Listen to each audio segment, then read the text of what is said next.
Shruti. So here we welcome Dr. Ashish, who is a neuropsychiatrist, and Akriti, who is a clinical psychologist. Hello, ma'am. How are you? So today we all are facing some issues with the mental health. So I just want to know that what is mental health and how can we work on the child for their mental health? All right. So mental health, as far as it is concerned, children are not different. So जो problems adults में हैं वो children में भी आती हैं. In fact children में कुछ यूनिक डिसऑर्डर्स एंड डिजीज़ भी है जो एक अडोलेसेंट एज तक 18 ईयर्स तक ज़्यादा एविडेंट होती है. Okay. अगर मैं इसकी बात करूं फॉर एग्जांपल, तो जैसे नॉर्मल डिप्रेशन एंजाइटी वगैरह आपको चिल्ड्रन में भी दिखेगा, बट एक बच्चा जब चाइल्ड बर्थ होता है उसके बाद से सबसे पहले तो माइलस्टोन्स वगैरह हम देखते हैं, ग्रोथ कैसा हो रहा है, language, motor skills and all that. उसमें कहीं ना कहीं डेवलपमेंटल डिसऑर्डर्स आते हैं जैसे कि autism and other intellectual disability and other disorders. उसके बाद आता है एक टाइम जहाँ पे बच्चे के बिहेवियरल चेंजेस होते हैं. For example oppositional defined disorder, जहाँ पे बच्चे अपने अथॉरिटेटिव फिगर के सामने थोड़े टैंट्रम्स थ्रो करते हैं, है ना? ये सारी चीज़ें होती हैं. कुछ बच्चे थोड़े ज़्यादा शैतानी वाले होते हैं, वो कंडक्ट डिसऑर्डर में चले जाते हैं, जो कि थोड़ा थेफ्ट एंड ऑल एंड लड़ाई झगड़े करने या कहीं आग वाग लगा देने, इस तरह के बच्चे. उन बच्चों का ट्रीटमेंट ज़रूरी है बिकॉज वो बाद में जाके एंटी सोशल पर्सनालिटी डिसऑर्डर के पेशेंट बन जाते हैं. तो ये सारी चीज़ें शुरू में होती है. बट मैं जो मेनली मैं जो बात करना चाहता हूँ या चाहूँगा वो होगा टीनेज प्रॉब्लम्स. अभी उसमें दो तीन चीज़ें हैं जो मैं अपने रेगुलर प्रैक्टिस में हम लोग देखते रहते हैं. हमारे पास जो केसेस आते हैं उसमें सबसे पहले तो एडिक्शन एंड सेक्सुअल इश्यूज जो बच्चों में हो रहे हैं, जो टीनेज के बच्चे जो एकदम से एक्सपोज होते हैं एडिक्शन की तरफ, सेक्सुअल इश्यूज की तरफ. उसमें क्या होता है, एडिक्शन आज के टाइम में बहुत ईजिली अवेलेबल है. And I have worked in a de addiction centre for a very long time. She has also dealt with a lot of patients with addiction. तो अभी जैसे बच्चे शुरू ही कर देते हैं 6 साल 8 साल 9 साल में, along with peers and seniors and बड़े भाई के साथ जाके छोटी से छोटी चीज़, एक इनहेलर हो सकता है, एक थिनर एंड ऑल दैट, उसका स्मेलिंग करना, उसको इनहेल करना. उसके बाद नॉर्मल बीड़ी सिगरेट, वेप्स आजकल बहुत चले हुए हैं, हर बच्चे के स्कूल बैग में आजकल वेप्स पकड़े जा रहे हैं. तो दैट इज़ देयर. उसके बाद और हैवियर ड्रग्स की तरफ अगर हम जाएं जो more serious, like smack, cannabis, cocaine, heroin, taking injections, all these things are very easily available. तो एडिक्शन का एक पार्ट बहुत मेजर आता है बच्चों में. सेक्सुअल इश्यूज आते हैं, जैसे फॉर एग्जांपल अभी बच्चे टीनेज में हार्मोनल चेंजेस एड्रेस करते देखते हैं, फिजिकल चेंजेस होते हैं, attraction towards the other sex, that is also there. So many sexual queries are there in their mind which they don't ask to anyone. They are not able to actually get the proper information. तो कई बार बहुत simple चीज़ों को लेकर उनके दिमाग में बहुत ज़्यादा क्लाउडिंग होती है कि यार ये चीज़ सही है, गलत है, मैंने कुछ गलत तो नहीं किया, या ये चीज़ सही है, मैं सही कर रहा हूँ कि नहीं. इस तरह की बहुत सारी क्वेरीज होती हैं. तो एडिक्शन, सेक्सुअल इश्यूज, उसके बाद कहीं आता है जो eating disorders and body type को लेकर. जैसे आजकल बच्चे जो हैं ईटिंग डिसऑर्डर्स के आपके सामने बहुत सारे आते हैं, इनके पास specially therapy always helps in eating disorders and all. तो बच्चे जैसे सोशल मीडिया पे देख रहे हैं कि हमारी बॉडी ऐसी होनी चाहिए, 6 पैक्स होने चाहिए. तो कुछ बच्चे जो हैं वो ईटिंग रिस्ट्रिक्ट करने लगते हैं. कुछ बच्चे जो हैं मैल नॉरिश्ड हैं, वो अलग अलग चीज़ों का सहारा लेने लगते हैं कि भाई स्टेरॉइड्स ले लिया, प्रोटीन्स ले लिया, क्रिएटिन ले लिया, बहुत सारी चीज़ें हैं. डॉक्टर के अगर गाइडेंस के बिना ले रहे हैं तो कुछ भी हो सकता है. टाइम से पहले उनको वेट गेन करना है एंड ऑल दैट. तो ये सारी चीज़ें हो रही हैं. ईटिंग डिसऑर्डर्स में और भी बहुत सारी चीज़ें हैं जो एनोरेक्सिया नर्वोसा बोलते हैं, जिसमें बच्चे बिल्कुल नहीं खा रहा है, कोई भी बच्चा भी हो सकता है, बड़ा भी हो सकता है. या बुलिमिया है जिसमें कि ज़्यादा खा लेते हैं तो वॉमिट करते हैं सो दैट वेट गेन ना हो. इस तरह की चीज़ें हैं. और लास्टली एक नई चीज़ तो नहीं बोलूँगा, बट प्रेवलेंस बढ़ रहा है, वो है सुइसाइड का बच्चों में. अभी जैसे जो स्टडीज़ आ रही है, WHO ने अक्टूबर 24 में एक स्टडी की थी, उसमें 1 in every 7 children are suffering with some mental health issue. और सुसाइड का जो प्रेवलेंस है वो कैसे बढ़ रहा है, जैसे 2000 में इट वाज अराउंड 6 चिल्ड्रन पर लाख चिल्ड्रन पॉपुलेशन, वो बढ़ के 2018 में हो गया 10, अभी 21 में हो गया है 14, और इंडिया में उससे भी ज़्यादा है. इंडिया में कहीं वो 50 के आसपास पहुंच चुका है पर लाख पॉपुलेशन. तो सुसाइड बहुत ज़्यादा बढ़ रहा है. उसके रीजंस जो आकृति जी बहुत ज़्यादा देखती हैं, जो इनके पास केसेस आते हैं, एकेडमिक प्रेशर बच्चों पे है, या फैमिली प्रेशर है, फैमिली में बहुत टेंशन है, कुछ बच्चों में इकोनॉमिक फाइनेंसेस इश्यूज भी हैं उस वजह से भी, और प्रॉपर हेल्प का ना मिलना, इनकी वजह से सुसाइड भी बहुत बढ़ रहा है. So I think these issues are there in children which need to be dealt with very seriously and very empathetically also, and so that they share and they don't run away from you. And do you think that the parent can play a great role in this for the child? Definitely parents तो role models होते हैं ना. Yeah. सबसे पहले तो जो भी आदतें हैं वो, अगर एडिक्शन ही ले लो, अगर बच्चा घर पे आता है एंड योर फादर और parent is also drinking and smoking and all that, तो you will think this is normal, तो मैं स्कूल में क्यों नहीं कर सकता. और भी जो चीज़ें हैं, बच्चों को एजुकेट करना, टाइम पे सेक्सुअल एजुकेशन देना, टाइम पे इंटरनेट के बारे में बताना, टाइम पे ये बताना कौन सी चीज़ सही है कौन सी चीज़ गलत है, और एजुकेट करना उनको. क्योंकि बोलते हैं ना 5 ईयर्स से 15 ईयर्स तक बच्चों को आप डिसिप्लिन करिए, बट 15 के बाद you start becoming their friends. अगर वो आपसे सिर्फ डरते रहेंगे तो फिर कोई फ़ायदा नहीं, बिकॉज इट सेट कि रिस्ट्रिक्टिव और strict parents make secretive children, यानी बच्चे उनके झूठ बोलना शुरू कर देते हैं. Yeah, definitely. And the second question I would like to ask you that sometime it happens like because of the home environment, the child get affected. Yes, it happens. So what all we can do to prevent that? Like the child has to go to the psychologist or psychiatrist for that, or they can just resolve these issues with the parent. I am asking you this because like the parents has to know that what they are doing wrong or how they can rectify their things. True. See it also depends कि problem क्या हो रही है. जैसे for example आपको ऐसा लग रहा है शुरू में, जैसे बहुत बचपन की बात करें, अगर आपको लग रहा है बच्चा ठीक से समझ नहीं रहा है, अक्सर बड़े बुजुर्ग जो घर में होते हैं वो समझाते हैं कि देखो बच्चों को अभी तक बोलना शुरू कर देना चाहिए था या चलना शुरू कर देना चाहिए था, वो नहीं कर रहा है, या लैंग्वेज में प्रॉब्लम है, सोशल कम्युनिकेशन में प्रॉब्लम आ रही है. फॉर एग्जाम्पल बच्चा देख के स्माइल नहीं कर रहा है एक टाइम पे, या मम्मी पापा नहीं बोल रहा है, बहुत सारी बेसिक चीज़ें हैं. तो आपको डेफिनेटली सीख करना चाहिए प्रोफेशनल हेल्प. बिकॉज अगर आपको लग रहा है कि प्रॉब्लम है तो उसको इग्नोर मत करिए कि मेरा बच्चा बिल्कुल ठीक है. सबसे पहले जो पेशेंट्स आते हैं, पेरेंट्स, वो ये बोलते हैं कि बच्चा तो हमारा बिल्कुल ठीक है, बस ये वाली थोड़ी सी प्रॉब्लम है. वो इग्नोर करना चाहिए. वो मानना नहीं चाहते कि एक्चुअल में बच्चे के साथ कुछ इंटेलेक्चुअल इश्यूज़ हैं या माइलस्टोन्स डिले हो रहे हैं एंड ऑल दैट.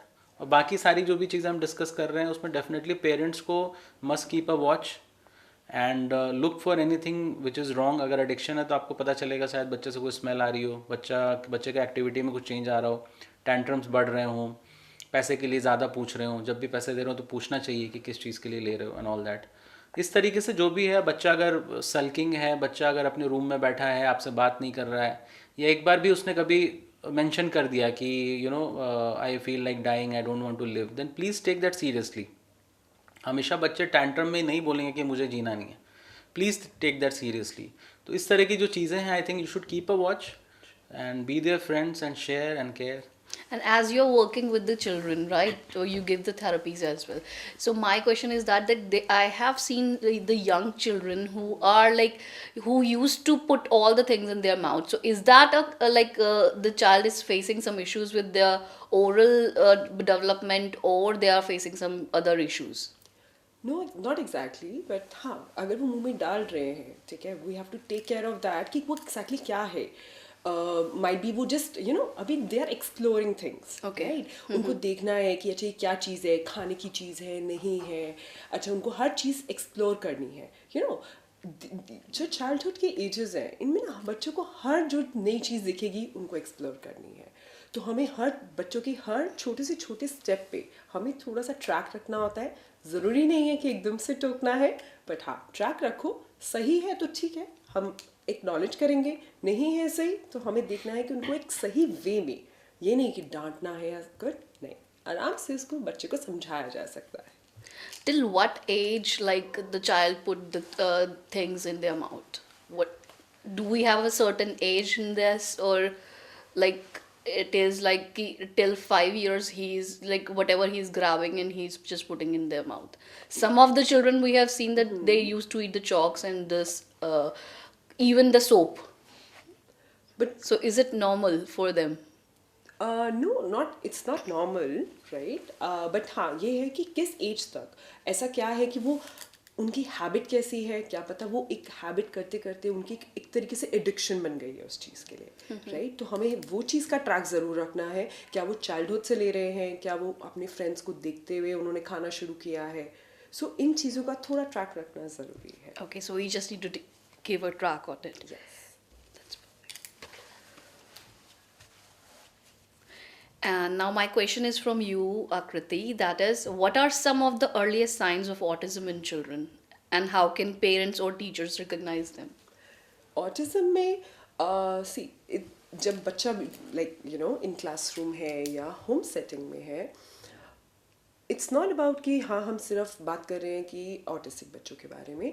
बच्चों के हर बिहेवियर के ऊपर पेरेंट्स का एक ट्रैक होना चाहिए, राइट? Okay. जब हम बात करते हैं स्पेसिफिकली नाउ ऑटिज्म के लिए, तो बच्चा किस तरह से खेल रहा है, ठीक है, क्या चीज़ें उसकी रिपीटेटिव एक्शंस क्या हो रहे हैं, काइंड ऑफ साउंड्स वो निकाल रहा है, राइट? कोई चीज़ कॉपी कर रहा है, किस तरीके से कॉपी कर रहा है, राइट? उसकी लर्निंग, राइट? ये सारी चीज़ों का ट्रैक रखना ज़रूरी है, ठीक है. एंड डेफिनेटली हम कहते हैं जब एजुकेटर्स हैं, पेरेंट्स हैं, Yeah. राइट, हमें ये मेक श्योर करना है कि हम जो भी चीज़ सिखाएं और देखें बच्चों के ऑब्जर्व करें, टीचर्स के साथ कनेक्ट, एजुकेटर्स टीचर्स के साथ कनेक्ट करें. पेरेंट्स का एक बहुत बड़ा ये रिस्पॉन्सिबिलिटी है. सिमिलर रिस्पॉन्सिबिलिटी टीचर्स और एजुकेटर्स की है कि वो पेरेंट्स तक कनेक्ट करें. And I have observed one more thing in the parents basically. Like the parents are so stubborn. Like if they are like getting to know कि their child is like facing some issues, but still they are stick to one thing that नहीं मेरे बच्चा तो बिल्कुल ठीक True, है. that is true. They are stubborn. They are stubborn a lot on this part. So what exactly we need to give one takeaway to the parents कि हाँ ये चीज़ points अगर आपको दिख रहे हैं, so just take the serious action on that. See, अगर ऐसा कुछ लगता है कि हाँ अगर ये चीज़ है तो डेफिनेटली एक किसी भी डॉक्टर के पास जाके एक विजिट कराने में कोई दिक्कत नहीं है. हम ये नहीं बोल रहे हैं कि हाँ बट आपके बच्चे में कोई दिक्कत है, नहीं, ऐसा कुछ नहीं है. हम तो आपको एक सोल्यूशन बता सकते हैं क्या और आगे आने वाले फर्दर क्लासेस में बच्चे के लिए हेल्प है एक तरीके से, राइट? कि एक बच्चे को गाइडेंस मिल रही है. Yeah. कि कहते हैं ना हम सीधे तरीके से नहीं कराएंगे तो हम किसी और तरीके से कराते, बट बच्चे की एक लर्निंग स्टॉप नहीं होगी. यही एक मतलब है. Thank you. I would like to add कि ऑटिज्म में देखिए सबसे पहले बच्चा जो है ना आपको दिखेगा तो वो बच्चे का आई कांटेक्ट, लैंग्वेज ये सब नहीं रहेगा. अगर आप उससे क्वेश्चन पूछेंगे he will not answer, he will just see through you, जैसे आप एग्जिस्ट ही नहीं कर रहे हो. तो लैंग्वेज एंड कम्युनिकेशन का सबसे बड़ा बैरियर है. तो वो अगर आपको लगता है आपका बच्चा टाइमली अचीव नहीं कर रहा है, मान लीजिए कि 6-8 महीने में मोनोसिलेबल्स यानी माँ पा नहीं बोल रहा है, या उसके बाद मम्मी पापा बाइसिलेबल जो बोलते हैं वो नहीं बोल रहा है, या 1 या 2 ईयर्स के होते होते कुछ वर्ड्स फ्रेजेस सेंटेंसेस पे नहीं आ रहा है, तो आपको लग रहा है वो आपको पता चलेगा, आप उसका नाम पुकारेंगे ही विल नॉट रिस्पॉन्ड. तो इस तरीके की चीज़ें लग रही तो प्लीज़ डोंट इग्नोर कि मेरा बच्चा है, मेरा बच्चा सीख जाएगा. उसको टाइमली सबसे बेस्ट होता है कि अगल बगल के बच्चों से, उसके बड़े छोटे भाई बहन सिबलिंग्स हैं उनसे कंपेयर करके आपको पता चलेगा कि उसकी ग्रोथ सही हो रही कि नहीं. अगर डाउट है तो please approach expert in that sense. Okay. And now my next question is like we have seen the children that they're nowadays the child is more into TV and phones. They always get engaged with it. So what all we can do like apart from that to resolve this problem, because a parent knows that they are getting a screen time and just because of the screen time they are having lots of issues. So I just want to know that what all type of issues they are having right now just because of the screen, and the second what all activities we can do with the students, as you are also like special educator too, so you can just share a few of the activities which we can do that. सी जब बात कर रहे हैं हम screen time की, हमें track ज़रूर रखना है कि बच्चा कितनी देर का स्क्रीन टाइम है, कितने हाउ मेनी आवर्स हैं या कितने मिनट्स का बच्चा स्क्रीन टाइम देख रहा है. उसके बाद बच्चे को एक सही नॉलेज देना है कि अच्छा अभी हम इतने टाइम के लिए देखेंगे, एक स्केड्यूल बनाएंगे जिसके अंदर बच्चे को भी पता होगा कि इतने से इतना टाइम मेरा है जिसके अंदर मुझे करना है. सो एक प्रॉपर स्केड्यूल होना चाहिए स्क्रीन टाइम का. एंड रही बात बच्चा जब अगर कोई भी बच्चा ने कोई चीज़ अचीवमेंट किया है या कोई ऐसी चीज़ की है, उस टाइम पे चाहे आप लोग बच्चों को स्क्रीन टाइम थोड़ा सा एज अ रीइंफोर्समेंट दे सकते हैं, बिकॉज आज के टाइम में बच्चों के लिए डिजिटल मीडिया इज समथिंग बहुत है. स्क्रीन टाइम हो या उनके लिए सोशल मीडिया है, बहुत अट्रैक्ट करता है उनको. सो डेफिनेटली बच्चों को वो चीज़ दें तो वो बच्चे अपने आप कोई ना कोई चीज़ अपने से करेंगे कि हाँ अगर मैं ऐसा कुछ करूँगा तो डेफिनेटली मम एज अ पेरेंट मुझे एक रीइंफोर्समेंट मिलेगा। एंड बच्चों का अगर डिजिटल मीडिया रही बात, जितनी भी स्क्रीन टाइम है, अगर उसको थोड़ा सा हमें स्टॉप करवाना है या थोड़ा सा कम करवाना है, हम उनमें अलग अलग चीज़ें बच्चों के साथ एक्सप्लोर कर सकते हैं जो बच्चों को पसंद है। जैसे बच्चों को गेमिंग्स पसंद है या बच्चों को कोई अलग अलग एक्स्ट्रा करिकुलर एक्टिविटीज़ पसंद है, हम वो चीज़ एक्सप्लोर करवा सकते हैं बच्चों के लिए। And I have a question in my mind. Like nowadays, one more issue is there. Like they have a short span of time. Like किसी भी चीज पे their Attention focus span. attention span is less Slow, yeah. in the children. It is just because of the phone and the gadgets they are using, or it's some like it is just because of the parents. Like maybe parents are not most of the parents are working right now, so maybe they are not able to give the time to their children, so that is the reason they are facing such issues. उसमें ये है बच्चे काफ़ी ज़्यादा distracted हैं। कोई भी छोटी सी भी चीज़ दिखती है बिकॉज एक अटेंशन स्पैन, इवन जब अब प्रीवियसली जितनी भी हमने रिसर्चेस देखी हैं, अभी का जो प्रेजेंट एक अटेंशन स्पैन है that is 8 seconds, right? Which is very less. This is It was very earlier 12 less. seconds, now it's 8 seconds Yes. So we really need to, this is a worry factor for all of us. Yeah. So definitely अगर ऐसा कुछ है तो बच्चों को देखा जाए कि एक बार एक डेफिनेटली डॉक्टर से कंसल्ट कराएं, राइट? उनकी जो भी एक्टिविटीज़ हैं उनको ट्रैक किया जाए कि अगर बच्चा डिस्ट्रैक्ट हो रहा है, क्यों हो रहा है, क्या क्या रीजंस है। हो सकता है उसको खेलने जाना है या उसके फ्रेंड्स वेट कर रहे हैं या उसके लिए और भी कोई अट्रैक्टिव चीज़ है जो उसका माइंड डाइवर्ट कर रही है। सो वो सब चीज़ें हैं। And the next is like do you agree with me in this part? Like we need to like give a minimum toys or minimum gadgets to the child, so they don't have the options to play with it, or we need to like give lots of things to the child, they'll explore each and everything. See, Because right now what we see, we see that the parents are like when they are not giving the time, they are just spending the money on their child. True, true, that is true. So it totally on the need कि बच्चे के पास अगर वो चीज़ है, ठीक है, अगर बच्चे को ज़रूरत नहीं है उसको बार बार दोगे तो डेफिनेटली बच्चे के लिए तो ये होगा कि हाँ मैं नहीं भी मांगूंगा देन ऑल्सो आई गेट।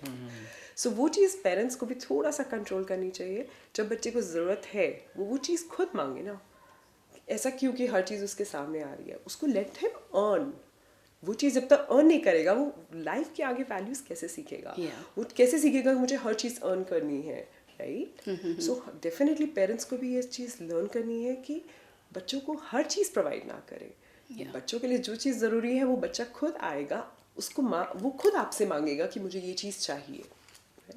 अभी ग्रैंड पेरेंट्स का अगर हम एग्जांपल लें तो grand parents are like that, अगर बच्चे को भूख नहीं भी लगी, if they are not coming to us to ask for the food, but still नहीं, उसे वो भूखा है, just give some food or something to them to eat. मतलब they think कि after 2 hours the baby is hungry or the child is hungry, we just need to provide them the food. Is it a right way to feed the child, or we just need to see that when our child will come to us and ask that mama I'm hungry, I need some food to eat? Not every time I suppose. ठीक है, बच्चे कई बार करते हैं कि हाँ भूख लगी है, एक बच्चे को भी स्केड्यूल होता है पूरा, राइट? जब स्कूल गए हैं, स्कूल से घर आ रहे हैं, उनको भूख लगी है, तो पेरेंट्स को भी पता होता है कि अच्छा नाउ चाइल्ड बच्चा वापस आया है, उसको भूख लगी है।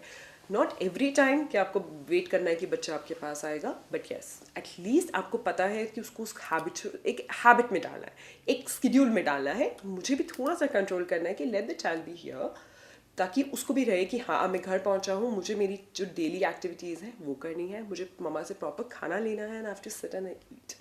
सो वो चीज़ें हमें थोड़ा सा कंट्रोल करना है कि बच्चे को बहुत ज़्यादा भी ये नहीं है कि खाना खिलाना है, right? So definitely. Now my question is to Dr. Ashish. Sir, we have seen that parents are giving lots of milk to the child in the early age. हमने देखा है. So is it a correct way like to feed a child? अभी like मैंने काफ़ी सारे podcast भी देखे हैं, even I've heard from so many people like कि जो बच्चे को whenever we give lots of milk तो वो हमारी हेल्थ के लिए ज़्यादा सही नहीं रहता. देखिए लॉट्स ऑफ मिल्क से कुछ क्वांटिफाई करना पड़ेगा। लॉट्स ऑफ मिल्क मतलब मीन्स क्या होता है कि अगर in a day will just divide the milk portion, वो 3 टाइम्स इन अ डे होना ही चाहिए या 4 टाइम्स इन अ डे होना चाहिए। ये अगर हम देखें तो ग्रैंड पेरेंट्स का माइंडसेट यही रहता है मोस्टली, कि बच्चा आए, बच्चे को एक मतलब even my mother use to say कि धरास मिलेगी वो जब वो दूध पी लेगी। So is the quantity of milk should be less for the child, और हम जितना दे सकते हैं, मतलब उसमें जो कैल्शियम मिलता था पहले या जो भी हमें पता है, तो वो अभी चीज़ें मिल रही हैं एग्जैक्टली। सी अभी जो आप करेंटली इंटरनेट पे podcast and all that, so many things are said. आपको अगर 10 पॉडकास्ट मिलेंगे मिल्क के फेवर में, तो 10 पॉडकास्ट आपको अगेंस्ट में मिल जाएंगे। या true. And I think we all grew up having milk in our childhood days and even now. So I don't think milk is harmful for children. Anyways बच्चों को सबसे पहले मिल्क ही देते हैं, माँ का दूध हो या आगे फीड करते हैं 6 महीने साल, तो ब्रेस्ट फीड ही करते हैं जो मदर का होता है। उसके बाद भी ऐसा नहीं कि मिल्क बंद कर देना चाहिए। आई don't think anyone says that कि मिल्क बंद कर दो। क्वांटिटी ऑब्वियसली बच्चे की जितनी भूख है, आप बच्चे को कितनी रोटी खिलानी चाहिए ये कोई क्वांटिफाई नहीं कर सकता। किसी बुक में नहीं मिलेगा कि आपका बच्चे को इतनी रोटी खिलानी है। भूख कितनी है, उसका वेट कितना है, उसकी एक्टिविटी कैसी है। अगर एक बच्चा फ़ोन पे लगा हुआ दिन भर है तो उसके लिए 2-3 रोटी भी काफ़ी हो सकती है ना। और कोई बच्चा दिन भर खेल कूद रहा है तो उसकी डिमांड हंगर ज़्यादा होगी। तो क्वांटिफाई नहीं कर सकता। I don't think milk is harmful in any way unless you are lactose intolerance और something like that. I think it's fine. Thank you. So, Dr. Ashish, my next question is, do certain foods or eating patterns contribute to behavioral issues such as irritable or difficult concentrating? Definitely. Definitely eating pattern is related to the behavior. For example, सबसे ज़्यादा बच्चे demand करते हैं sugary items, chocolates, cakes, pastries and all that. Sugar तो सबको पसंद है, even I have a sweet tooth, everyone likes sugar, almost of the people. And it's very easy कि कुछ नहीं है तो चलो ये वाला मिठाई खा लो, ये चॉकलेट खा लो, भूख लगी है तो। बट द थिंग इज, जब शुगर हम दे रहे हैं तो कैलोरी तो दे रहे हैं, न्यूट्रिशन ज़ीरो, कोई न्यूट्रिशन नहीं दे रहे हैं। उसमें भी 2 तरीके के शुगर होते हैं, एक होता है एडेड और एक जो ऑलरेडी फ्री शुगर है, जैसे कि आपको फ्रूट्स में है, जूसेस में है, हनी में है। That is fine, naturally occurring है, that is fine. But processing में जो हम डालते हैं ना एडेड शुगर, जैसे केक बनाने में, ब्रेड बनाने में, बिस्किट्स बनाने में, अगर नमकीन बिस्किट है उसमें भी शुगर है। ऐसा नहीं आप समझे कि उसमें शुगर नहीं है। तो sugar is in every processed food. तो सबसे पहले तो जितना कम प्रोसेस्ड फूड दें। अब आप पूछेंगे क्यों, तो अगर फिजिकल चीज़ें मैं बताऊं, कैलोरी इंटेक ज़्यादा है तो क्या होगा, बच्चा ओबीस होगा, मोटा होगा, वेट बढ़ेगा तो लेज़ी हो जाएगा, लेथार्जी इज़ देयर। उसके बाद शुगर के साथ क्या होता है, पहले आपने शुगर लिया, ग्लूकोज बढ़ा, एनर्जी जो है वो बढ़ी, स्पाइक हुआ एनर्जी का, और फिर तुरंत थोड़ी देर में, जैसे बच्चों को आपने ब्रेकफास्ट कराया, 1-2 घंटे में उसका शुगर स्पाइक नीचे जाता है। तो उस समय वो लेज़ी फील करता है, lazy, lethargic and irritable also. तो उस समय क्या होगा, अगर पढ़ाई कर रहा है स्कूल में, आपने एकदम बढ़िया मीठा खिला के भेजा है, तो 2 घंटे बाद उसका लेक्चर में मन नहीं लग रहा क्योंकि उसको कुछ चाहिए फिर से शुगर। तो उस समय क्या होगा, अटेंशन स्पैन कम हो रहा है ना, जो लेक्चर चल रहा है उस पर ध्यान नहीं जा रहा। बच्चा अगर कुछ जैसे लो फील कर रहा है तो इरिटेबल हो जाएगा, किसी ने कुछ बोला तो गुस्सा करेगा, ये सारी चीज़ें होती हैं। मेंटली क्या होता है कि एक एरिया होता है ब्रेन में, हिप्पोकैम्पस, तो वो क्या करता है, शॉर्ट टर्म मेमोरी को लॉन्ग टर्म में कन्वर्ट करता है, उस पर शुगर इम्पेयरमेंट करती है। तो अब समझिए आपका शॉर्ट टर्म मेमोरी लॉन्ग में नहीं कन्वर्ट हो, मतलब आपने जो क्लास में पढ़ा वो आपको एग्जाम टाइम में याद नहीं आए, तो फिर तो बहुत बुरी बात है, ये तो पढ़ाई करने का फ़ायदा नहीं हो रहा है, ये चीज़ हो जाती है। सेकेंडली क्या है कि शुगर बढ़ाने से थोड़ा सारे सेल्स में ऑक्सीडेटिव स्ट्रेस जाता है, जो आपने भी देखा होगा कि फ्री रेडिकल्स बहुत जनरेट होते हैं। फ्री रेडिकल जो है वो स्ट्रेस डालते हैं हर सेल पे, हर न्यूरॉन पे। तो न्यूरॉन जो यूनिट है अपने नर्वस सिस्टम का, उस पर अगर इम्पेयरमेंट आ रही है, जो नर्व्स का सिग्नल है वो ठीक से पास नहीं हो रहा है, बहुत सारे इम्पेयरमेंट है, तो ब्रेन फंक्शन ख़राब हो रहा है। ब्रेन फंक्शन ख़राब हो रहा है तो कॉग्निटिव फंक्शन जो है, सोचने समझने की जो शक्ति है वो ख़राब हो रही है, तो ऑटोमेटिकली बच्चे की जो परफॉर्मेंस है वो ख़राब होने लगेगी। तो इससे क्या हो रहा है, इससे एकेडमिक परफॉर्मेंस भी ख़राब हो रही है। अच्छा, बच्चा इम्पल्सिव हो रहा है, इरिटेबल हो रहा है, तो hyper activity and attention deficit disorder में भी चला जाएगा, impaired attention and hyper active. तो ADHD भी बढ़ रहा है उससे हमारा। तो बहुत तरीके से it contributes in the well being और the kind of disorders that we see. And as a special educator, we mostly deal with the ADHD students, right? They have that like deficiency of attention and hyperactive. So I just want to know that every child who is having a lots of energy in them is a hyperactive child or ADHD child, or there is like the you can just bifurcate it in some other manner. No definitely this is what हर बच्चा ADHD के इसमें नहीं है. Okay. हमें ये एक हमें एक्चुअल पता होना चाहिए कि कौन सा बच्चा ADHD की कैटेगरी में है, कौन सा बच्चा एक नॉर्मल उसकी एक्टिविटीज़ हैं, राइट. जनरली हम कई बार ये टर्मिनोलॉजीज यूज़ कर देते हैं, नहीं ये तो हाइपर एक्टिव बच्चा है. Yeah. Very commonly use ADHD, बहुत वेरी कॉमन कॉमन. schools में, yeah, यूज yeah. किया जाता है बहुत. Yeah. कि अरे ये तो हाइपर एक्टिव बच्चा है. इट्स जस्ट उसके नॉर्मल एक्टिविटीज हो सकती हैं. एंड कई बार समटाइम्स नॉर्मल एडल्ट्स आते हैं, वो भी बोलते हैं कि मैम हमें लगता है कि हम एक ADHD है. Adults also. Hyperactive I think I am ADHD or I had ADHD. I'm हाँ, sure. so वो इतनी They'll say श्योरिटी that. से कहते हैं They'll say कि that. हमें भी लगता है कि ओके ऐसा कहीं पे किसी ने बताया, किसी डॉक्टर ने बताया, कोई प्रोफेशनल के पास गए. बट हमें ये टर्मिनोलॉजीज को थोड़ा सा ध्यान से यूज़ करना चाहिए. एंड रही बात बच्चों की, नहीं ऐसा नहीं होता है टिल द टाइम कोई प्रोफेशनल ने उस बच्चे को डायग्नोस ना किया हो, या आपने कभी किसी प्रोफेशनल के पास जाके विजिट करके एक नॉर्मल कंसल्ट किया हो. क्योंकि हर बच्चा ADHD उसमें कैटेगरी में नहीं है. ये उसकी नॉर्मल एक्टिविटीज़ भी हो सकती है. सो हमें ये चीज़ों का थोड़ा सा ध्यान रखना है. So how can we observe that this child is ADHD, or we need to consult the doctor at that point of time? देखिए ADHD के बच्चे जब हमारे पास आते हैं ना, इनके क्लिनिक्स में भी आते हैं, तो जैसे बताते हैं कि आएगा बच्चा और आपकी चीज़ें इधर उधर उठा के फेंकना शुरू कर देगा. दे विल नॉट सिट.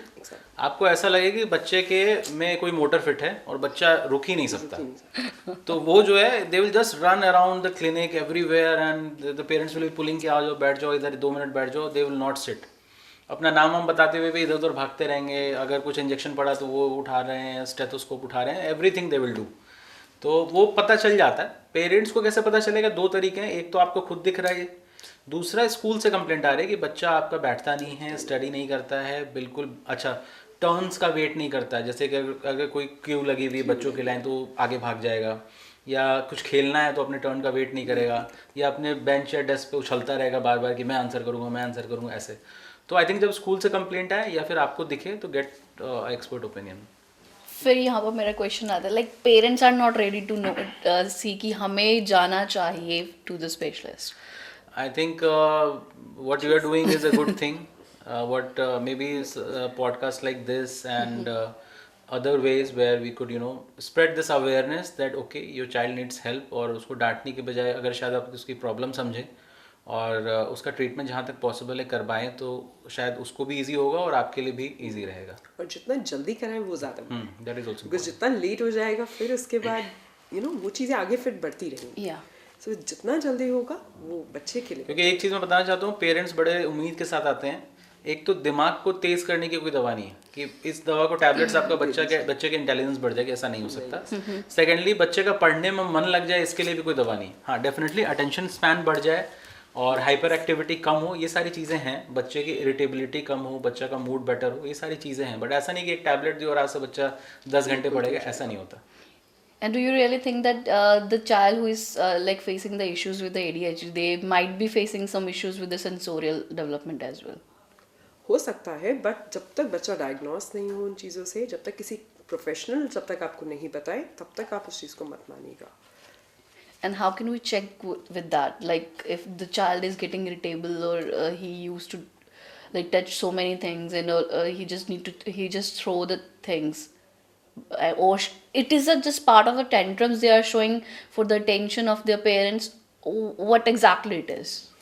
उसमें 2 चीज़ मैंने आपको पहले बताई ना, एक ODD ऑपोजिशनल डिफाइंड डिसऑर्डर, एक कंडक्ट डिसऑर्डर. तो ऑपोजिशनल डिफाइंड डिसऑर्डर में भी बच्चे जो अथॉरिटेटिव फिगर होता है, जैसे पेरेंट है, टीचर है, उसके अगेंस्ट काम करेंगे. अगर आप बोलो बैठो तो खड़े हो जाएंगे, अगर आप बोलोगे ये चीज़ यहाँ रखो तो फेंक देंगे. तो ये डिफाइंस शुरू हो जाता है. इसका रीज़न हम देख सकते हैं कि उन्होंने देख देख के सीखा है. फॉर एग्जांपल एल्डर ब्रदर वो ऐसा करता है अपनी बात मनवाने के लिए, या फिर पेरेंट्स को देखा है ऐसा करते हुए. फॉर एग्जांपल फादर आते हैं, गुस्से में जो बोलते हैं उनका काम हो जाता है. फॉर एग्जांपल ये करना है, ऐसा करना है, तो मदर वैसा कर देती हैं.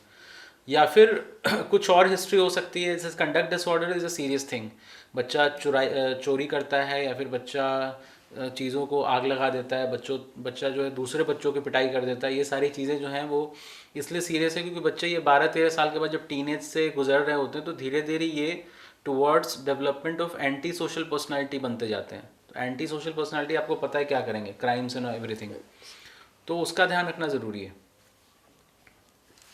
So my question is from Dr. Ashish. Now, sir, I just want to confirm, can you explain the difference between autism spectrum disorder and other development disorders which children are facing right now? Definitely. जैसे for example autism के बारे में जहाँ बात करते हैं तो autism में 2-3 चीज़ें हमने डिस्कस की. एक सोशल इंटरेक्शन अच्छा नहीं होगा, कम्युनिकेशन अच्छा नहीं होगा, एंड रिपीटेटिव बिहेवियर होंगे. अगर मैं एक एग्जांपल दूँ तो अगर आपने बर्फी मूवी देखी है तो Priyanka Chopra was playing a autistic child, Yeah. Right. तो she was not able to communicate properly, language नहीं था, बीच में वॉइस ब्रेक होती थी, स्माइलिंग नहीं था, या कोई एक्सप्रेशन है तो कोई जैसे आपने मुस्कुराया तो वो नहीं बच्चा मुस्कुराएगा, इस तरीके से होता है. और बच्चे को आप कुछ भी पूछो तो दे आर लॉस्ट. जैसे आप सामने बैठे हो वो आपके थ्रू देख रहा है लेकिन उसको दीवार दिख रही है. ये सारी चीज़ें होती हैं. तो ऑटिज्म तो है ही डेफिनेटली. इंटेलेक्चुअल डिसेबिलिटी भी उसमें होती है. बच्चा लैंग्वेज कम्युनिकेशन ख़राब है तो बहुत सारी चीज़ें नहीं सीख पाते हैं, वो एक्सेल नहीं कर पाते हैं लाइफ में. बट हाँ, टाइमली हेल्प लेना चाहिए so that they can be trend. ठीक है, IQ नहीं बढ़ा सकते हैं बट लैंग्वेज कम्युनिकेशन के लिए अगर थोड़ा पहले आते हैं, क्योंकि अभी के टाइम में एक चीज़ आगे आ रही है वो है virtual autism. Yeah. Because of screens, iPads and everything. तो पहले क्या होता था कि अभी भी देखिए डिजिटल में 2 चीज़ें हैं, एक इंटरनेट मीडियम है, एक नॉन इंटरनेट है. अगर हम टीवी को, वैसे तो टीवी भी इंटरनेट मीडियम हो गया थ्रू स्मार्ट टीवीज़, बट फिर भी टीवी में एक सेफ्टी क्या होती है कि बच्चा टीवी दूर रखा है, टीवी देख रहा है, साथ में फैमिली भी बैठी है, तो एक तो आपको ये पता है कि बच्चा क्या देख रहा है. सेकेंडली क्या है कि थोड़ा बहुत इंटरेक्शन आपस में होता रहता है, हाँ भाई वो देखा, वो हंसा, या ये ऐसा हो गया, वैसा हो गया. बट फ़ोन में अगर बच्चा लगा तो कुछ नहीं देख रहा है. He is just seeing the phone. आसपास से कोई गुजर रहा है, कोई कुछ बोल रहा है, ही विल टोटली इग्नोर. तो क्या होता है अगर आप अपने 1-2 साल के बच्चों को स्क्रीन पकड़ा दिया तो जो उसका लैंग्वेज सीखने का टाइम है, सोशली इंटरेक्ट करने का टाइम है, वो ख़त्म हो गया. तो how will they learn the language, how will they learn how to communicate, how will they learn how to express themselves, how will they learn कि if someone is asking a question I have to answer with a smile और I have to answer like this. वो develop ही नहीं होता. Motor skills सारे develop हो जाते हैं, चलना फिरना सब हो रहा है, लेकिन लैंग्वेज कम्युनिकेशन है ही नहीं. They will not smile, they will not answer to ask questions, name बोलो, कुछ नहीं बोलेंगे. तो ये सारी चीज़ें, तो ये ऑटिस्टिक बिहेवियर हो गया जो मैंने एग्जांपल दिया. उसके अलावा थोड़े रेयर डिसऑर्डर्स में आ जाते हैं. एक आपका रेट्स डिसऑर्डर है, एक एस्पर्जर्स है. तो एस्पर्जर्स आपने देखा होगा, शाहरुख खान को था माय नेम इज़ खान में, he used to say that. तो they are not very, intelligence में ऐसा नहीं कि बहुत कम होते हैं, थोड़ा सा कम्युनिकेशन उनका ख़राब होता है, थोड़े क्लम्सी से होते हैं, बोलने में शाई होते हैं, और हालांकि कुछ फील्ड में वो अच्छे हो सकते हैं, इसलिए उनको कभी कभार लिटिल प्रोफेसर्स भी बोला जाता है, because they are you know not very good in everything but they have some kind of skill, intelligence आ जाता है कहीं ना कहीं से. रेट्स वाले बच्चे थोड़ा डिफिकल्ट होते हैं. वो जनरली आई थिंक 6-7 मंथ्स में ही आपको दिखने लगेगा कि बच्चे की मूवमेंट्स थोड़ी अलग है, हैंड मूवमेंट्स अलग है, बहुत सलाइवेशन वगैरह होती रहती है बच्चे के, और बच्चे चूइंग ज़्यादा करते हैं, और हाइपर वेंटिलेशन बहुत होता है, मतलब बच्चे सांस बहुत ज़ोर से लेते हैं. तो जनरली ये पेरेंट्स को भी दिख जाता है, बट एक्सपर्ट्स को तो तुरंत देखते ही दिख जाएगा कि दिस इज़ रेट्स. तो ये थोड़ी सीरियस बातें हमने कर ली. बट नॉर्मली जो बच्चों में देखते हैं, जैसे कि लैंग्वेज डिसऑर्डर्स में एक्सप्रेशन ऑफ लैंग्वेज का प्रॉब्लम है, रिसेप्शन ऑफ लैंग्वेज का प्रॉब्लम है. तो एक्सप्रेशन ऑफ लैंग्वेज का प्रॉब्लम में क्या होगा कि बच्चा ठीक से लैंग्वेज को कम्युनिकेट नहीं करता. रिसेप्शन में क्या है कि आप जो बात कर रहे हो उसको समझ के उसका आंसर नहीं कर रहा है. उसी में एक छोटी सी प्रॉब्लम होती है आर्टिकुलेशन की, जिसमें साउंड्स और वर्ड्स को एक फ्रेज में करना, वो नहीं कर पाता वो. उसी तरीके से दूसरी स्कोलास्टिक स्किल्स वाली होती हैं जो स्कूल में जिनका यूज़ है, for example literature, arithmetic skills, वो सारी चीज़ें बच्चों की वीक होती हैं. तो इस तरह की प्रॉब्लम्स ऑटिज्म के अलावा इंटेलिजेंस रिलेटेड या एसोसिएटेड एरियाज़ की होती हैं. और इसके लिए डेफिनेटली स्कूल्स में आजकल clinical psychologist and you know they are there, so they are having a watch on the children, and whenever such a child is seen by the parents or the teachers, then definitely they should be referred to a clinical psychologist as soon as possible to get a review कि कोई problem such में है, और है तो किस area में है, लैंग्वेज में है, कम्युनिकेशन में है, स्पीच में है, आर्टिकुलेशन में है, अरिथमेटिक स्किल्स में है, लिटरेचर में है, इस तरीके से. तो इट विल बी ईजियर. जैसे कि आपको तारे ज़मीन पे में डिस्लेक्सिया का प्रॉब्लम दिखाया गया, जिसमें बच्चों को लेटर्स ठीक से दिखते नहीं हैं और उल्टे दिखते हैं, और हमें लगता है कि बच्चा टैंट्रम थ्रो कर रहा है. तो it has shown very beautifully how to deal with the children in problem, Yeah. So please identify their problem instead of just scolding them. Thank you. And now my question is from you, Akriti. As sir has told us कि जो बच्चे होते हैं they face issues with the dyslexia, and one term you have used it's Rett's disorder. और एक और चीज़ है, like even I have seen one of the student came to me who has a problem saying the sounds like sh को and s को जो bifurcate नहीं कर सकता, जो difference नहीं कर सकता. So this is also one of the clinical terms में हम कहेंगे कि ये issue है, we need to go to the therapist for that, or it is okay, we can just overcome with that problem. वो देखना पड़ता है कि बच्चा को एक्चुअली में किसी प्रोफेशन की ज़रूरत है या नहीं, बिकॉज समटाइम्स क्या होता है कि बच्चों की स्पीच पे भी डिपेंड करता है. Yeah. कि कई बार पेरेंट्स बच्चों को स्पीच थेरेपिस्ट के पास ले जाते हैं बिकॉज कई बार words phonetic sounds They help with that, speech therapist. Sounds. So we do have speech therapist जिनके पास जाते हैं बच्चे, उनके साथ कई क्लासेस होती हैं, वहाँ पे बच्चे प्रैक्टिस करते हैं इन सारे वर्ड्स की, राइट. जिसे हम बात करते हैं मिरर इमेजेस, राइट. तो बच्चों को बहुत सारी टेक्निक्स आती हैं जिससे हम मिरर इमेजेस को क्लियर करते हैं. Okay. ठीक उसी तरह स्पीच थेरेपिस्ट के पास जाते हैं जहाँ पर बच्चों की जो भी साउंड्स में दिक्कत है वो चीज़ों को एक तरीके से बच्चे हेल्प करते हैं. So being a teacher can work on the sounds. The child is like we can being a teacher, they can work on it, or they have to go to the therapist only, the speech therapist. Therapist yes, right, because उनके बिना तो बच्चे कैसे, उनको actual sounds वो techniques कैसे पता होंगी, राइट. बिकॉज स्टार्टिंग में वो टेक्निक्स पता होनी बहुत ज़रूरी है. वंस बच्चा एक बार सीखना शुरू करते उसके बाद whatever जो भी स्पीच थेरेपिस्ट उनको होमवर्क दे रहे हैं घर के लिए, घर पे as parents as well as the educators can practice that. That's great. Thank you. So मेरा क्वेश्चन ये था आपसे कि like parents और टीचर्स वहाँ पर ऐसा भी होता है like parents are more aware with the alphabets, क्योंकि starting से parents ने जो education ली है they had the education where they learned A for apple and B for ball only. But in the school they are learning with the sounds, they are learning the jolly phonics or phonics. So what will be the correct pattern to give a learning to the child for the reading? जो पहले के time पे था कि alphabets wise, Yeah. Right, वहाँ पे phonetic जो sounds थे वो क्लियर नहीं थे, राइट. एंड देखा जाए तो फोनेटिक साउंड्स एंड अल्फाबेट्स दोनों बहुत इंपॉर्टेंट रोल प्ले करते हैं. Yeah. सो दोनों को अगर देखा जाए तो साइड बाय साइड उठाया जाए तो दैट विल बी लाइक बच्चों के लिए बहुत ईजी रहेगा. बिकॉज कई बार क्या होता है उनको साउंड पता चल जाती है लेकिन वो अल्फाबेट्स ढूंढ रहे होते हैं. इवन जब मैंने भी जितने भी इसमें वर्क किया है वहाँ पर भी मैंने देखा है कि बच्चों को साउंड्स क्लियर हैं या अब उनको अल्फ़ाबेट्स नहीं मिल रहे हैं, अल्फ़ाबेट्स क्लियर है तो उनको साउंड्स नहीं मिल रही हैं. सो ये इवन बच्चे पे भी डिपेंड करता है कि बच्चों की ग्रास्पिंग पावर कितनी अच्छी है, कि कौन सा बच्चा कौन सा साउंड पे वो देख रहा है कि अच्छा ये साउंड एकदम से उसको समझ आ रही है या ये अल्फ़ाबेट है, राइट. कितना जल्दी बच्चा पिकअप कर रहा है. सो ये भी चीज़ें बहुत डिपेंड करती है. बट हाँ, डेफिनेटली दोनों चीज़ों को अगर हम साथ सेम पेस पे उठाएं तो definitely this will really help. Thank you. And my next question is as we see that parents are working and they have that mentality that if my child is going to perform on a stage, they have to want something. They have that expectations.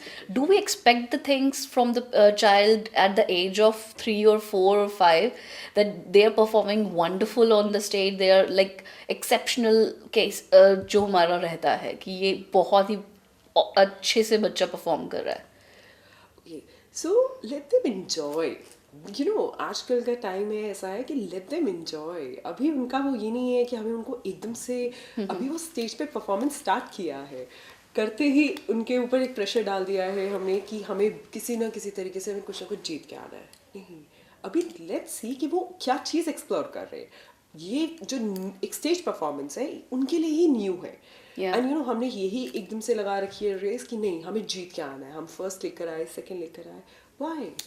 पहले बच्चों को explore करने दो. Let them see कि वो किस skill में अच्छे हैं, कौन सी चीज़ें हैं जिसमें वो और अच्छा अचीव कर सकते हैं. If they participate, then only they will know. अब Yeah. अगर आज फर्स्ट आया है, राइट, अगली बार फर्स्ट नहीं आया, सेकंड आया, तो शायद से वो छोड़ देगा कि अब मैं फर्स्ट नहीं आया तो मैं छोड़ दूंगा. वो बच्चों का एक मोटिवेशन एक तरीके से डाउनफॉल चला जाता है. सो हमें बच्चे को मोटिवेट करना है कि फर्स्ट आए, सेकेंड आए या थर्ड आए, बस आपको किसी भी तरीके से पार्टिसिपेट करना है, because somewhere or the other we are learning something. Yeah. I think if they are giving their 100% and whatever they are Exactly. scoring or securing, that is fine. If they are true in their efforts, I think definitely they will achieve something, and then you don't need to worry. Yeah, definitely. And my next question is from both of you. Like now we have seen the parents like who always want to see their child scoring a good marks. एक यहाँ पर मैं बात करना चाहूँगी, it's like very huge topic for me, like failures and success. When the success comes the child, तब भी तो हमारा जो मेंटल हेल्थ है वहाँ पर चेंजेस कहीं ना कहीं आ जाते हैं, if I am not wrong. And if when you see the failures, so what will be the right age for a child to know about the failure? मैं सबसे पहले failure को आपकी बात से मुझे वो डायलॉग याद आ गया कि 95% लाओ तो घड़ी वरना छड़ी. So वो वाली बात.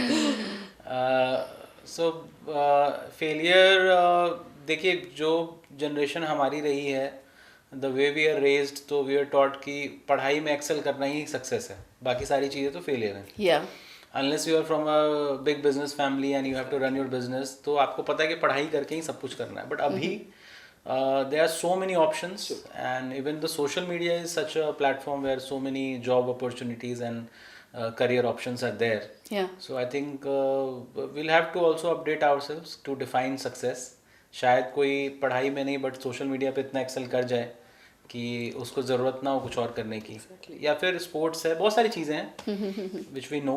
तो I think let them choose and just observe that you know they are giving their 100%, तो they will reach somewhere.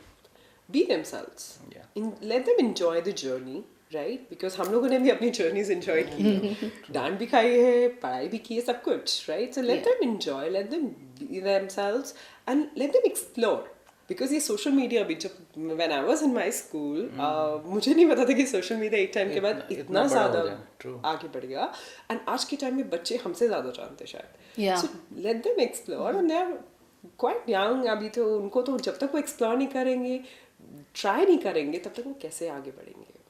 I think there will be very soon they will have I think degrees in social media expertise and all that. बहुत जल्दी I think it will start the way And it's they are growing. actually doing Yeah. good. बहुत I've seen many kids, even बहुत सारे बच्चे जिनको मैंने देखा है, they are doing actually very good in social media. So Because digital marketing and all में तो I think अभी courses आ ही गए हैं. Yeah. So I think very soon social media, Instagram, Facebook को के लिए भी कुछ courses and all आ जाएंगे. I think. True. okay thank you. and इसी से मैं लेती हूँ कि फेलियर्स जो है, फेलियर्स और सक्सेस से ही मैं ले रही हूँ एक क्वेश्चन. लाइक जो फेलियर्स होते हैं ना, फेलियर्स हार्म द चाइल्ड और every one, whether it's adolescents or if we'll talk about the child who is like only 3 or 4, they knows somewhere if they'll like अगर कोई बच्चा रेस भी कर रहा है or they are playing somewhere, so they just when they fails so they feel disappointed. उस चीज़ से भी बच्चों को साइकोलॉजिकल प्रॉब्लम्स आती हैं. See, ये चीज़ हमें घर से स्टार्ट करनी है. यू नो, हर चीज़ हमें बच्चों को सिखाना है कि हर बार सक्सेस नहीं मिलेगा. हमें जहाँ तक पहुँचना है हमें गिरना पड़ेगा, 1 बार 2 बार 3 बार. सो ये चीज़ हमें घर से ही सिखानी है. And even parents and educators can only teach them. Even जब आज के टाइम में बच्चे पीयर ग्रुप्स, यू नो, ये भी ये चीज़ें उनके लिए वो भी एक रोल बहुत इम्पॉर्टेंट है. सो उनके लिए ये जानना बहुत ज़रूरी है कि हर बार सक्सेस मिलेगा नहीं, कभी ना कभी मुझे हार भी माननी पड़ेगी. एंड जैसे वो सीख जाएंगे डेफिनेटली वो उस चीज़ को एक बहुत ही पॉजिटिव नोट पे एक रीस्टार्ट करेंगे. And what suggestion you want to give to the parents in this? क्योंकि पेरेंट्स का जो माइंडसेट है, लाइक हमारे पेरेंट्स का माइंडसेट था कि नहीं पढ़कर ही, जैसे सर ने बोला कि पढ़कर ही सब कुछ we can grab the things और ग्रैब द सक्सेस. अभी पेरेंट्स को अगर आप क्या बोलेंगे कि जो पेरेंट्स अपने ऊपर वर्क करें, just they show the right path और right suggestion to the children, so they will grow like a wonders in the life. सबसे पहला सजेशन तो ये है कि डेफिनेटली हर पेरेंट को अपने बच्चे पे ट्रस्ट रखना है. अगर बच्चा कुछ बोल रहा है, अगर उसका एक कहते हैं ना, एक श्योरिटी से बोल रहा है कि ये मैं कर लूँगा, राइट, दैट मीन्स उसका वो इंटरेस्ट है उसके अंदर. Late the child explore. कोई बात नहीं, हमें पता है वो क्या करेगा। जब तक आप उस पे ट्रस्ट नहीं करोगे, एक वो ट्रस्ट जब तक बिल्डअप नहीं होगा, बच्चा वो चीज़ नहीं करेगा। और अगर आप उसके ऊपर फोर्स करोगे कि नहीं आपको ये नहीं ये चीज़ करनी है, तो डेफिनेटली बच्चा वो अपने इंटरेस्ट से तो नहीं करेगा, और वहाँ पर तो डेफिनेटली डाउनफॉल्स आएंगे। बच्चे का मोटिवेशन नहीं होगा वो चीज़ को आगे बढ़ाने का। पहला चीज़ ट्रस्ट रखें, ओपन कम्युनिकेशन बहुत ज़रूरी है।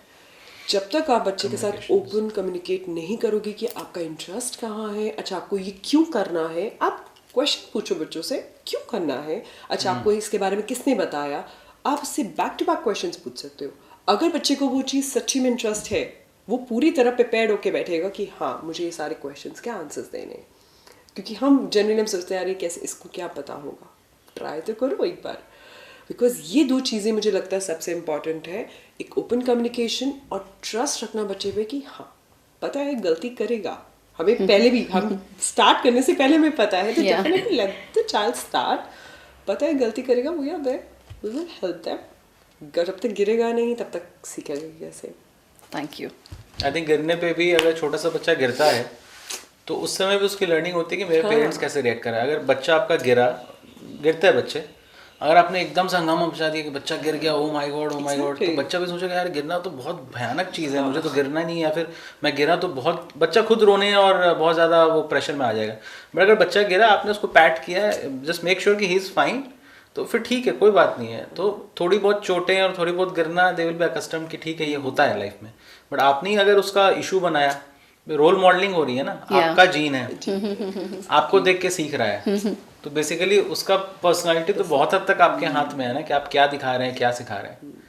तो ये चीज़ें आई थिंक बहुत मैटर करेंगी। You know reaction, he is right, reaction आपका बहुत इंपॉर्टेंट है। एंड बच्चों के लिए एक पेरेंट का, एक टीचर्स, एजुकेटर्स जितने भी हैं, सबका रिएक्शन पे सबसे पहले गिरते ही वो सबसे पहले क्या दिखेगा, मम्मी पापा का रिएक्शन। सो एक रिएक्शन बहुत बड़ी चीज़ है बच्चे के लिए। आप अगर जैसा भी रिएक्शन बनाओगे, बच्चा उस चीज़ को वैसे ही लेगा। Even I've seen like so many videos where they are like they are just working on this particular thing only. They just shouted in front of the child, and what exactly the reaction was a child at that point of time. बच्चा वो reaction देख के अपनी जो learnings है ना वो वहीं रोक देता है कि अगर मैं अब ये कुछ नया करूँगा तो शायद मम्मी पापा डांटेंगे या मुझे मना कर देंगे। तो वो रिएक्शंस पे कंट्रोल होना पेरेंट्स का बहुत जरूरी है। And what will be the right way to like deal with the child? फिर सबसे ज़्यादा डिफिकल्ट क्वेश्चन यही आ जाता है पेरेंट्स के लिए कि अब हम अगर बच्चा टैंट्रम शो कर रहा है, बच्चा is showing some behavioural issues, like he is hitting to his young like sister और ब्रदर, और कुछ भी ऐसा, क्लासरूम से भी हमारे को बहुत सारे इश्यूज बिहेवियर में तो आई हैव हर्ड कि बाइट कर दिया भाई, बच्चे ने एक को बाइट करा, और ये बाइट और हिटिंग और pushing, these are the normal things which we heard from the parents. तो इन चीज़ों के लिए टीचर को स्ट्रिक्टली उनको स्कोल्ड करना चाहिए, और we are like okay to slap them, what exactly we need to do, what kind of a reaction we need to give at that time? Okay, so first of all the no reaction, हाँ बच्चे ने किया है, बच्चे के ऊपर हाथ नहीं उठाना है, बिकॉज कोई आप हाथ लगाओगे नेक्स्ट टाइम शायद से वो अभी वो काट रहा है, अगली बार तो वो हाथ खुद ही उठा लेगा किसी पे भी। सो उसके लिए रहेगा कि अगर मैम मुझे मार सकती हैं या कोई और मुझे मार सकता है, तो डेफिनेटली उसके लिए तो बहुत ओपन हो जाएगा। एंड येस, अगर बच्चा बाइट कर रहा है, फिगर आउट कि क्या हुआ है, एंड बाइटिंग इज नॉट एक बिहेवियरल इशू में भी काउंट होता है। So we need to make sure कि पेरेंट्स तक कंसर्न जाए कि हाँ ऐसा हुआ है, एंड डेफिनेटली एक प्रोफेशनल तक रीच आउट किया जाए कि ऐसा क्या हुआ कि बच्चे ने काटा है। तो डेफिनेटली ये भी एक मेजर बिहेवियरल कंसर्न है। Thank you.